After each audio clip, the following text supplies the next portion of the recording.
श्री गुरु कहते हैं कि अगर ये मोक्ष इतना सरल होता कि किसी के गुरु को गुरु मान लिया, उनके पैर दबा लिया और उनने आशीर्वाद दिया और तुम मोक्ष में चले गए, तुमने किसी मुनिराज को आहार दिया और उनने आशीर्वाद दिया और तुम मोक्ष में चले गए, समझ में आया? या तुमने कपड़े उतारे, वन जंगल में गए और मोक्ष चले गए हैं, या तुमने 50 उपवास करे और तुम मोक्ष चले गए। अगर ये मोक्ष जाना इतना सरल होता तो मोक्ष 2 कौड़ी का हो जाता। जैसे स्वर्गों की कोई इज्जत नहीं है ना, स्वर्गों की कोई इज्जत है? आज तक दुनिया में स्वर्गों की कोई इज्जत नहीं है, बताया आप तो मानते नहीं हो। ये अरे स्वर्ग जाने का रास्ता अलग है, लेकिन स्वर्ग की इज्जत नहीं है। पूछो कैसे? सुनो तो सुना करो। जैसे स्वर्ग में जाने की कोई इज्जत क्यों नहीं है? जैसे ये लोग भी है ना, हिंदू परंपरा में या मुसलमान में, जो भी परंपरा है उसमें तुम देखना ध्यान से, तो वो कहते हैं कि अगर तुम भगवान की असली भक्ति करोगे तो तुम्हें भगवान बैकुंठ बुला लेंगे। उनका बैकुंठ मोक्ष है। माने वे ये स्वर्ग वर्ग को वे भी नहीं कहते, वो कहते अगर उस जगह पहुंच गए ना तो तुम्हारी मुक्ति हो जाएगी। माने मुक्ति की बहुत कीमत है पूरी दुनिया में। तुम्हारी दुनिया में स्वर्गों की 4 गतियों की कोई कीमत नहीं है। कोई भी धर्म हो, वो कहते मुक्ति मुक्ति मुक्ति मुक्ति, भले ही वे स्वर्ग को मुक्ति समझते हो, वो अलग बात है, लेकिन मुक्ति की कीमत है, बंधन की कोई कीमत नहीं है। तो मोक्ष जाना अगर इतना सरल होता कि किसी के तुमने सबरी के झूठे बेर खा लिए और मोक्ष चले जाओ, हैं? क्यों? तुमने मुनिराज के आहार देखे और बस मोक्ष चले जाओ। अगर मोक्ष जाना इतना आसान होता और सब में सगर की 3 वंदना कर ली और मोक्ष चले जाओ, तो अगर फिर मोक्ष की कोई कीमत नहीं रहती। मोक्ष की यही तो कीमत है कि वो क्रिया कांड से नहीं मिलता, वो बाहर से नहीं मिलता, वो वहां से मिलता है जहां तक तुम सोच भी नहीं पाते। उसका रास्ता वहां खुलता है। और पता कहाँ खुलता है? अपने अंदर ही खुलता है। समझ में आया? सब गुरु की विनय, गुरु की भक्ति, अरे खूब करो गुरु की विनय और भक्ति, लेकिन गुरु की विनय भक्ति से मोक्ष नहीं मिलता, ये पक्का समझो। गौतम गणधर के बारे में आता है कि जब महावीर भगवान थे तो गौतम गणधर को मोक्ष नहीं हुआ। समझ में आया? और तो चले गए, गौतम गणधर रह गए। क्योंकि गौतम गणधर क्यों? कि उनको महावीर भगवान के प्रति बहुत भक्ति आती थी, बहुत राग आता था। तो ऐसा कहते हैं कि जब महावीर भगवान को सुबह मोक्ष हुआ तो शाम को केवल ज्ञान इनको हो गया। क्यों? कि वो राग का विकल्प खत्म हुआ और अपने स्वरूप में चले गए। तो हमारे यहाँ तो ये कहते हैं कि जरा सा राग भी वो भगवान ही के प्रति क्यों ना हो, वो भी पूरा मोक्ष में बाधा करने में संपन्न है। पूरा माने उतने से भाव की वजह से तुम्हारा गुणस्थान नहीं बढ़ सकता। सोचो कितनी बड़ी बात है वो। तुम 8वें गुणस्थान में नहीं जा सकते। नकुल सहदेव को इतना सा बाल बराबर स्वभाव संसार में रखा रहा। बोलो आपको समझनी पड़ेगी ना कि गुरु की भक्ति करे कि नहीं। हम तो कह रहे करो, लेकिन अंदर आत्मा के अनुभव के लिए ताकत लगाओ। फिर जो अनुभव के बाद जो गुरु की भक्ति आएगी वो सच्ची आएगी। ये तो अभी तुम्हें पंथ संप्रदाय के कारण, परंपरा के कारण भक्ति आ रही है, जिसे तुम भक्ति समझ बैठे हो। तो देखो हमें धार्मिक गुलामी छोड़नी है। क्या कहा मैंने? धार्मिक गुलामी समझ में आई कि नहीं आई? कि आपने जिस पंथ संप्रदाय में आए वहाँ के जो नियम धर्म हैं आप करने लगे, और आपको लगता है कि जब अपनी बुद्धि से कर रहे हो, वो कोई बुद्धि से नहीं कर रहे हो, वहाँ की उस परंपरा से कर रहे हो। पहले ठोना होता था ना, ठोना समझते हो ना, उसमें स्थापना करते थे, हैं? ओम ह्रीम श्री देवसा हत्र हत्र संभोष्टहावनम इति तिष्ठाठा स्थापनम सन्निधिकरणम भव करते थे। तो बोले साहब ये गलत है। समझ में आया क्या है? ये गलत है। ऐसे में भगवान का मतलब है क्या? अजय लक्ष्य स्थापना करना। बोले अच्छा गलत है, ठीक हटाओ। तब कहाँ करने लगे? तो वे क्रिया बदली के तुम बदले। स्थापना तो तुम आज भी करते हो, मानते तो तुम आज भी वही हो, भगवान को बुलाते तो तुम आज भी हो। तुम क्या सोचते हो कि हम बड़े चतुर हो गए? क्योंकि हमने ठोना हटा दिए। ठोना हटाने से क्या होता है, तुम थोड़ी हटे। ये समझ में आ रही बात है? तुम्हें ऐसी बहुत सारी चीज़ों में दिमाग में घुस गया है कि तुमने ये अपनी बुद्धि से ली है। तुम्हारी बुद्धि कुछ नहीं है। ये आए दिन क्रियाकांड नए नए डेवलप होते रहते हैं और नए नए, और तुम इनको ग्रहण करते रहते हो। बस उसमें है क्या, तुम्हें एक ठोना हटा गया, तुम सोचते कि हम बड़े कुछ, और तुम्हें क्या होता है, थोड़ी नई नई क्रिया करने मिल जाती, तुम्हें लगता है कि हम बहुत होशियार हो गए, दुनिया मूर्ख है और हम होशियार। देखो ये ठोना लगाते हैं, देखो ये मूर्ख कहीं के, ये देखो आरती करते हैं, कुछ अता पता, तुमने छोड़ दी आरती, तुम सोचते हम बहुत होशियार, भले ही टार्च लेके कर रहे हैं। वे गुजरात में टार्च लेके करते हैं, समझ में आया? वो कहते हम वो वाली थोड़ी कर रहे हैं, उसमें तो हिंसा है, हम तो अब टार्च वाली कर रहे हैं। अरे मेरा प्रश्न है, कर ही क्यों रहे? जरूरत क्या है? इसके बिना चल नहीं सकती। नहीं समझ में आ रहा मैं क्या कह रहा हूं? है बोले साहब हम चांदी के चावल चढ़ाते हैं, काहे के चावल? हमने कहा क्यों भैया? जी वाले बोले इसमें हिंसा होती है, क्योंकि दो गर्म पानी से धो, जीव तो मरते ही होंगे हमारे चढ़ाने के चक्कर में। तो मैं कहा चढ़ाई मत, ये चांदी के भी क्यों चढ़ा रहे भैया, जरूरत ही क्या है? जब तुम्हारे भगवान ही वीतरागी है, तुम चढ़ा क्यों रहे पहले बताओ। अभी कोई मेरा प्रवचन सुने कहेंगे भाई चावल चढ़ाने का निषेध करो। अब मैं क्यों कह रहा हूं, ये दिमाग नहीं लगाते, क्योंकि बेहोश पड़ी ना जनता। मैं देखता हूं मेरे प्रवचन भी इतनी बेहोशी से सुनते हैं लोग कि मुझे आश्चर्य होता है, मैं सबसे ज्यादा होश में लाने वाला व्यक्ति, और मेरे प्रवचन भी बेहोशी में सुन रहे हैं। कौन सोच रहा है इतना? इतना सोचे तो बंद ना कर दे चढ़ाना है। प्रॉब्लम यही तो है कि हम तुम्हें सोचने की यही तो सिखा रहे कि भैया कुछ विचार करना, सोचना सीखो तो सही, कि हम ये पंथ संप्रदाय से निकलना आसान नहीं है। अब तो मुमुक्षु के ग्रुप में आ गए, तो अब तुम्हें मुमुक्षु को कोई गाली देगा तो बुरा लगेगा। अभी तक कोई महाराज वाले ग्रुप को गाली देता था तो वहां बुरा लगता था। अब कोई मुमुक्षुओं के खिलाफ बोल के देखे, आग लगा दूंगा पानी में। ओ भाई साहब, ओ भाई साहब, अब यहाँ भी गिर गए तुम पंथ संप्रदाय में। हम गुरुदेव के खिलाफ एक शब्द नहीं सुन सकते। क्या जिन गुरुदेव के खिलाफ सुन नहीं सकते, वे गुरुदेव ये कहते थे भूला भगवान छे, और तुम उनके शिष्य के कह रहे हम छोड़ेंगे नहीं। तुम्हें तो और पहले बोलना चाहिए भूला भगवान छे। हमें क्या लेना, हमारे गुरु महाराज ने कुछ नहीं करा, हम काहे को परेशान हो। नहीं समझ में आया? देखो एक बात बताओ, जब हमारे गुरु महाराज ही कुछ नहीं कर रहे हैं तो मैं क्यों करूं? एक बार क्या हुआ, हमारे गांव में, उदाहरण याद आ गया इसलिए देता हूं। हमारे बाबा बहुत बुजुर्ग थे और मैं बाबा का बहुत पक्का था। तो हमारे बाबा की एक किसी से लड़ाई हो गई मंदिर की किसी प्रसंग पे। कहाँ हुई लड़ाई? दूसरे गांव में। तो दूसरे गांव में लड़ाई हुई तो उसने हमारे बाबा को गाली दी होगी, समझ में आया? और हमारे बाबा गाली दी और हमारे बाबा ने कुछ नहीं बोला, क्योंकि हमारे बाबा गुरुदेव के भगत थे, समझ में आया? वो सब समझते थे। तो वो खूब गाली देता रहा, तुम मंदिर का पैसा लगने नहीं देते, तुम ये नहीं करने देते, जो भी हुआ हो, क्योंकि वो उस समय मंदिर का वो देखते थे सब।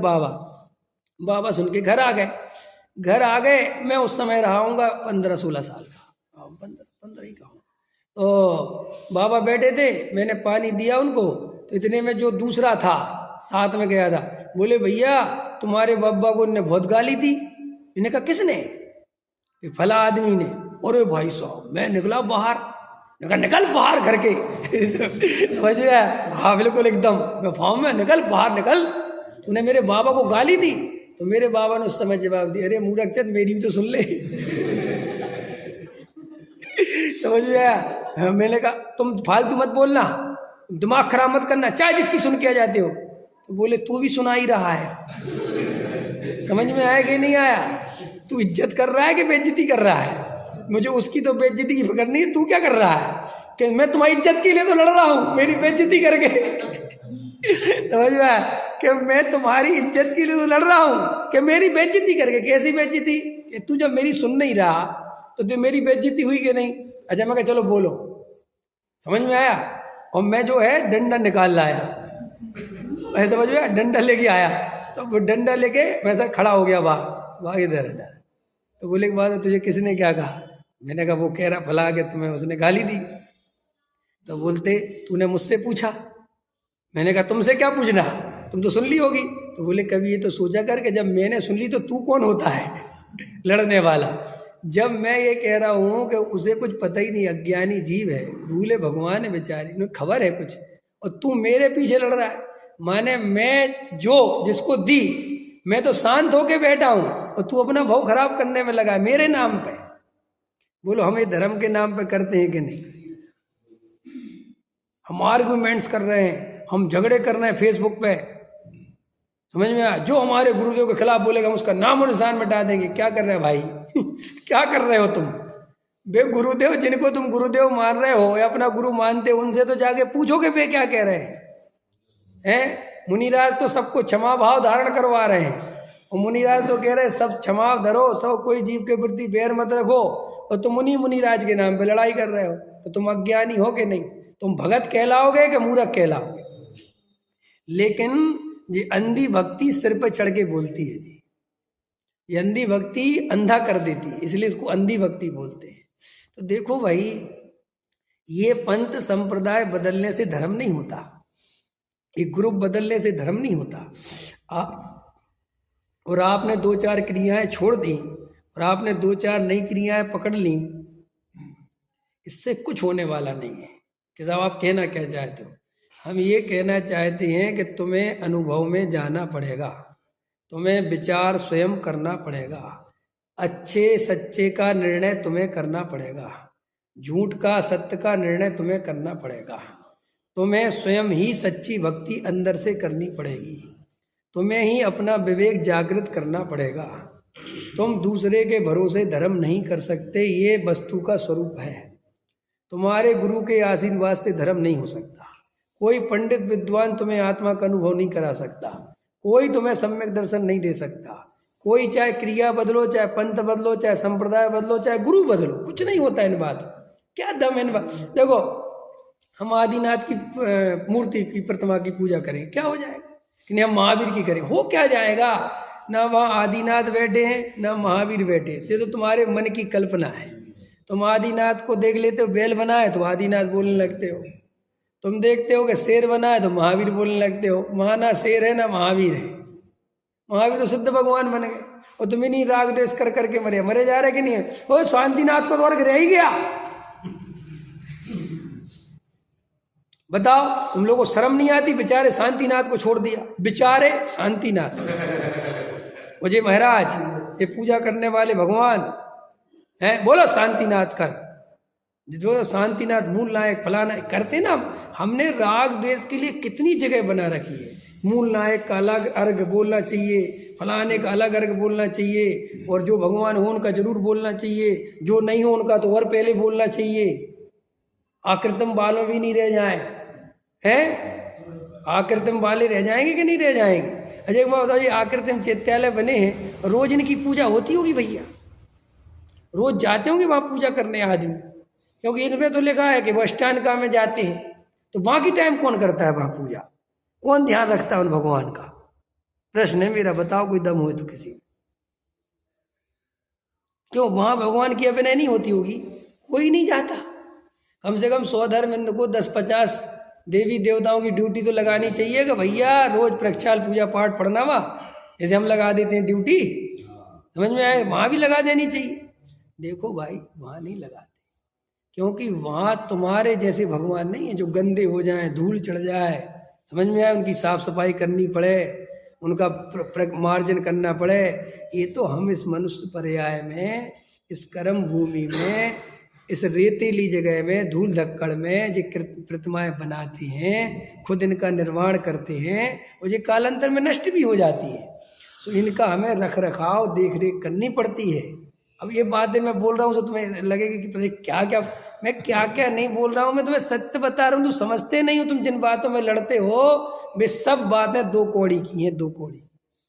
लोग प्रक्षाल करने के लिए ऐसे मरे जाते हैं जैसे भगवान जाने कितना बड़ा धर्म हो, क्या पता क्या, जबकि बिल्कुल विचार नहीं आता कि आकृतिम चैत्यालयों पे कौन कर रहा है?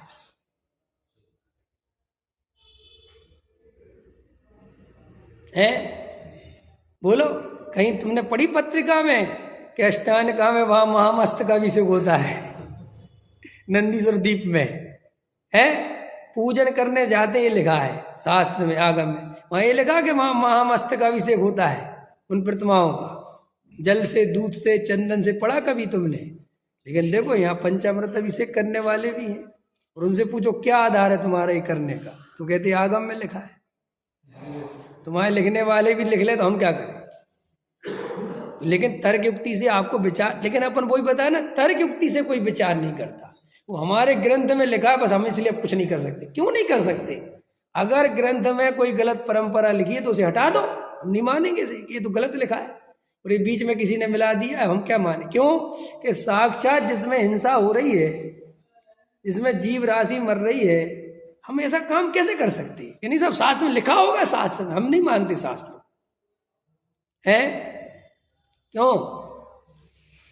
क्या लिखा है? तो कमल के की गुलाब लाओ, श्री जी के चरण चढ़ाओ भविजन। अब लिखा है उसमें गुलाब ले आओ, केतकी ले आओ, और चंपा ले आओ, चमेली ले आओ, तो चढ़ा दो जाओ ला के। ये लिखा तो है। अरे भाई लिखा है, बहुत उपचरित कथन है, फूल में बहुत जीव राशि होती है, कैसे चढ़ा सकते हैं? छुआरा लाओ, एप्पल लाओ, फल लाओ, सब लाओ, जब चढ़ा दो। नहीं समझ में आया? अरे जैन धर्म, वीतरागी धर्म में ये सब रंग राग कैसे हो सकता है? लेकिन कोई विचार करने को, जैसे वो मुसलमान है, वो कहता है कि हिंसा में धर्म है, समझ में आया? हमारी तो ईद आएगी तो हम तो साहब कहते हो, कहे साहब सोचो, थोड़ा विचार करो, लेकिन वो विचार करते ही नहीं, क्योंकि वो उसकी जो उसकी शास्त्र परंपरा है उसे दबा देती है। ऐसे हर लोगों ने अपने शास्त्रों से दब गए हैं, और आपको दबने का कारण है कि आप अंधी भक्ति हो। आप आँख खुली रखो, श्रद्धा को जागृत रखो, जो बात आपसे कही जा रही उसका विचार करो कि ये बात सही हो सकती है कि नहीं हो सकती है। आपको धार्मिक गुलामी नहीं करनी है। क्या कहा मैंने? आप जब तक वो क्रिया मत करो जब तक तुम्हें समझ में नहीं आए कि कर क्यों रहे हैं, तो फिर देखो तुम्हारे अंदर एक क्रांति आएगी कि यार हम ऐसी तो रोज नई नई चीजें रोज डेवलप करते रहते कि नहीं करते रहते है? वो टार्च से करते हैं, दीपक हटाया तो टार्च लेके आए, अब टार्च हटाएंगे तो नहीं, अभी टार्च में ही बता दें कि हिंसा होती तो अभी लेके आएंगे कि मोदी जी सौर ऊर्जा लेके आ रहे हैं। अब वो तो सीधे वो उससे आ रही है, हमारी टार्च उससे प्रकाशित हुई जी, इसमें तो कुछ भी नहीं हुआ, नेचुरल है बिल्कुल। मेरे को तो समझ में नहीं आ रहा, तो मैं करना क्यों है भाई? ये तो बताओ, इसके बिना नहीं चल सकती क्या? भक्ति करने के लिए जरूरी है कि नाचो कूदो? बोलो, हम ऐसे ऐसे नाचेंगे तभी भक्ति होगी। देखो, आत्म अनुभव आवे जब निज आत्म अनुभव आवे, प्रभु आपने एक ज्ञायक बताया, तीनों लोक में ना। सच बता रहा हूँ, ये जो पंडित साहब की रचना है, जो ये वीतरागी पूजन की जयमाला है, हजारों पूजन का सार है, हजारों ग्रंथों का सार इस जयमाला में। दो ग्रंथ, दो जयमाला है, एक बाबूजी की, युगल जी की, जगाया तुमने कितने, मैं कह रहा हूँ सब पढ़ने की जगह ये दो शांत होकर भगवान में डूब के पढ़ लो, तो तुम्हारी ऐसी पूजा हो जाए कि तुम कहोगे मजा आ गया। लेकिन तुम्हें वो क्रिया पूरी करने की आदत पड़ी है, ये अर्घ भी हो जाए, ये अर्घ भी हो जाए, ये पूजा भी हो जाए, ये स्तुति भी हो जाए, ये भी हो जाए, तुम्हें अपने उससे कोई लेना देना नहीं है। वो तुम्हें तो खाना पूर्ति पूरी होनी चाहिए। समझ में आया कि नहीं आया? बिन जाने वा जान के रही टूट जो कोय, तुम प्रसाद थे परम गुरु सो सब पूरन होए, पूजन विद जानो नहीं। तो रोज रोज बोलता क्यों, सीख क्यों नहीं लेता?